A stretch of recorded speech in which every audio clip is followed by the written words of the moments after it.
আসসালামু আলাইকুম ভিউয়ার্স, কেমন আছেন আপনারা সবাই? ডক্টর সাবরিনা চলে এসেছি আপনাদের আমাদের সবার পছন্দের ভ্যালুমেন্স skin care pharma and laser aesthetic সেন্টারের নিউ মার্কেট সিটি কমপ্লেক্স ব্রাঞ্চে।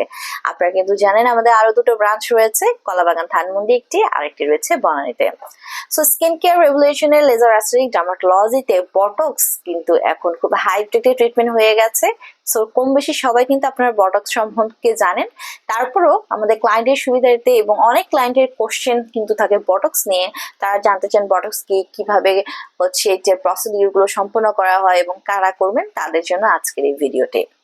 সো বটক্স একটি সম্পূর্ণ non surgical non invasive procedure. Botox নামটি এসেছে বটুলিনিয়াম টক্সিন থেকে। সো এই বটক্স ট্রিটমেন্টে আমরা কিন্তু বটুলিনিয়াম টক্সিনটি এজেন্ট হিসেবে ইউজ করে থাকি। সো ছেলে মেয়ে উভয় কিন্তু আপনারা করতে পারছেন, স্পেশালি 30s এর ঘরে গেলে, 30-এর ঘরে গেলে আমরা বলে থাকি বটক্স ট্রিটমেন্টটি প্রোভাইড করার জন্য। সো বটক্স ট্রিটমেন্টটি স্পেশালি মেইনলি যেটা বলে থাকি আমি, দুইটি পারপাসে হচ্ছে আমরা প্রোভাইড করে থাকি, কারণে করে থাকি। একটা হচ্ছে এন্টি এজিং ইফেক্ট পাওয়ার জন্য, আরেকটি হচ্ছে হাইপার হাইড্রোসিসে।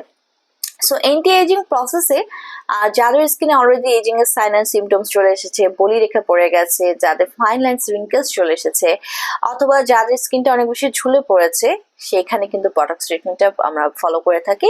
পাশাপাশি আপনারা কিন্তু খেয়াল করে দেখবেন অনেকের স্কিনে কিন্তু বিভিন্ন ধরনের লাইনস ক্রিয়েট হয়। এই লাইনগুলোকে আবার আমরা দুভাগে ভাগ করে থাকি, static line, dynamic line.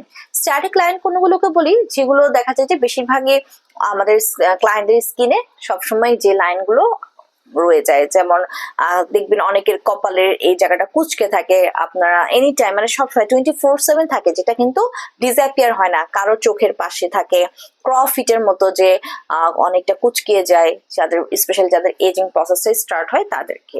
So এই লাইনগুলো যেগুলো সবসময় পার্মানেন্ট থাকে সেগুলোকে স্ট্যাটিক লাইন বলি। আর ডাইনামিক লাইন কোনগুলো? যেগুলো হচ্ছে এক্সপ্রেশন লাইন বা স্মাইল লাইন যারা বলেন।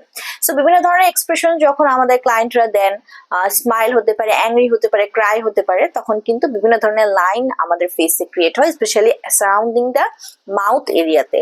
সো এটি কিন্তু এই লাইনগুলো সবার ফেসে অ্যাট্রাকটিভ লুক ক্রিয়েট করে না, কারো কারো ফেসে আনওয়ান্টেড একটি ব্যাড লুক ক্রিয়েট করে।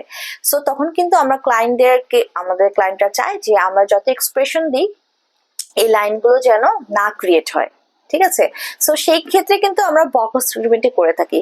সো এইসব লাইন ক্রিয়েট করার জন্য যে মাসেলগুলো হচ্ছে দায়ী বা অ্যাক্টিভ মাসেলগুলোকে আমরা বটুলিনিয়াম টক্সিন হচ্ছে ওখানে ইনজেক্ট করি, যার মাধ্যমে কি হয়, ওই মাসেলগুলো রিল্যাক্স হয়ে যায়। রিল্যাক্স হওয়ার ফলে আপনি দেন যতই আপনার ভ্রু কুচকান অথবা এক্সপ্রেশন দেন, আর কিন্তু কোনো ধরনের লাইন ক্রিয়েট হয় না, বা যে ধরনের লাইনগুলো ছিল সেগুলো কিন্তু চলে যায়।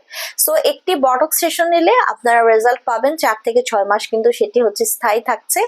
এবং বলি যে পরবর্তী আপনি যদি আপনার এন্টি এজিং লুকটা, টান টান ইয়াঙ্গার একটা লুক আপনি মেনটেন করে রাখতে চান, সারা জীবন ধরে রাখতে চান, 4 থেকে 6 মাস পর পর কিন্তু আপনাকে সেশনগুলো রিপিট করতে হবে। আর হাইপার হাইড্রোসিসের প্রবলেম তাদের হচ্ছে, আমরা বলি যাদের অতিরিক্ত ঘাম হয়, হাত দেখবেন যে ঘেমে যাচ্ছে, কি আপনার খাতা কলম ঘেমে যায়, খাতা নষ্ট হয়ে যায়, অথবা যাদের বডিতে এক্সেসিভ সোয়েটিং এর কারণে কাপড় চোপড় নষ্ট হয়ে যায়, সেখানেও কিন্তু আমরা বটক্স ট্রিটমেন্টটি প্রোভাইড করে থাকি। সো এই টোটাল ট্রিটমেন্ট করতেও কিন্তু 30 মিনিট থেকে 45 মিনিট হাইয়েস্ট লাগে, এর মধ্যেই হয়ে যায়। দক্ষ হ্যান্ডে অবশ্যই পারফর্ম করা উচিত। সো যারা আমাদের কাছ থেকে বটক্স ট্রিটমেন্টটি নিতে চাচ্ছেন, অ্যাপয়েন্টমেন্ট নিয়ে বুকিং করে চলে আসতে হবে।